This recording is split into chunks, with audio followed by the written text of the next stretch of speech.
Welcome to Jayanti's cooking and lifestyle. আমার আজকের recipe south Indian dosa. যারা চ্যানেলে নতুন এরকম সুন্দর সুন্দর রেসিপি দেখতে হলে অবশ্যই চ্যানেলটা সাবস্ক্রাইব করে নিন। চলুন দেখে নিই কীভাবে তৈরি করব এইরকম সাউথ ইন্ডিয়ান ধোসা। সবার প্রথমে একটা পাত্রে 1.5 কাপ বিউলির ডাল আর 3 কাপ আতপ চাল নিয়েছি।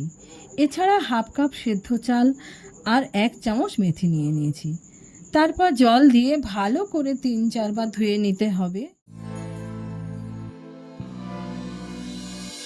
এরপর জল দিয়ে 5-6 ঘন্টার জন্য ভিজিয়ে রাখতে হবে। দেখুন 5-6 ঘন্টা পর কতটা ভিজে নরম হয়ে গেছে। এরপর সামান্য একটু জল দিয়ে ব্লেন্ড করে ব্যাটারটা রেডি করে নিতে হবে। তারপর মিক্সি ধোয়া জল দিয়ে ভালো করে মিশিয়ে এইরকম ফেটিয়ে 12-14 ঘন্টা রেখে দিতে হবে। 12-14 ঘন্টা না রাখলে কিন্তু টেস্ট একদম আসবে না। দেখুন 12-14 ঘন্টা পরে আমার ব্যাটারটা কতটা ফুলে উঠেছে।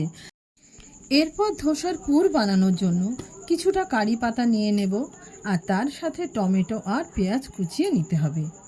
তারপর গ্যাসে কড়াই বসিয়ে সাদা তেল, কালো সর্ষে, শুকনো লঙ্কা ফোড়ন দিতে হবে।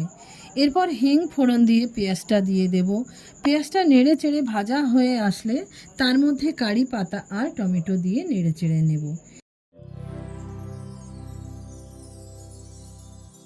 এরপর হলুদ, লবণ, চেরা কাঁচা লঙ্কা দিয়ে নেড়ে ঢেকে দেব টমেটোটা গলে যাওয়ার জন্য। তারপর ঢাকা খুলে সাম্বার মশলা আর রোস্টেড বাদাম দিয়ে ভালো করে মিশিয়ে নেব। এরপর সেদ্ধ করা ম্যাশড আলু দিয়ে ভালো করে মিশিয়ে নিলেই আমাদের পুর একদম রেডি। সেটাকে একটা প্লেটে ঢেলে রাখবো।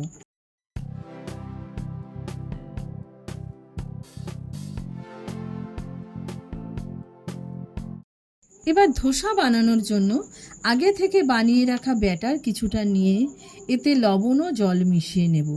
ধোসার ব্যাটারটা একটু পাতলা হবে ইডলির ব্যাটারের তুলনায়। এরপর ফ্রাইং প্যান গরম হতে দেব। কিছুক্ষণ পরে জল ছিটিয়ে ড্রপগুলো এরকম হলে বুঝতে হবে প্যান একদম রেডি।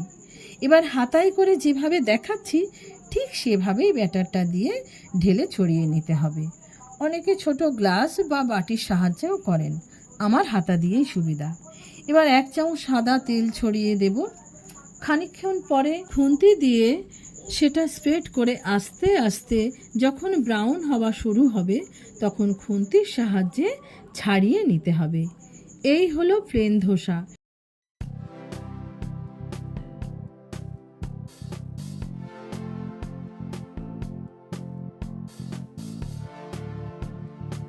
এবার দেখাবো মশলা ধোসা। ওই একইভাবে প্রথমে ধোসাটা স্প্রেড করে তেল ছড়িয়ে নিতে হবে। এরপর বানিয়ে রাখা পুরটা দিয়ে দেব আর সেমভাবে তলাটা ছাড়িয়ে নেব। তারপর ফোল্ড করে তুলে নিলেই আমাদের ধোসা একদম রেডি। নারকেলের চাটনি ও সাম্বার ডাল দিয়ে গরম গরম পরিবেশন করুন সাউথ ইন্ডিয়ান ধোসা। ভিডিওটা ভালো লেগে থাকলে লাইক, শেয়ার অ্যান্ড সাবস্ক্রাইব করবেন।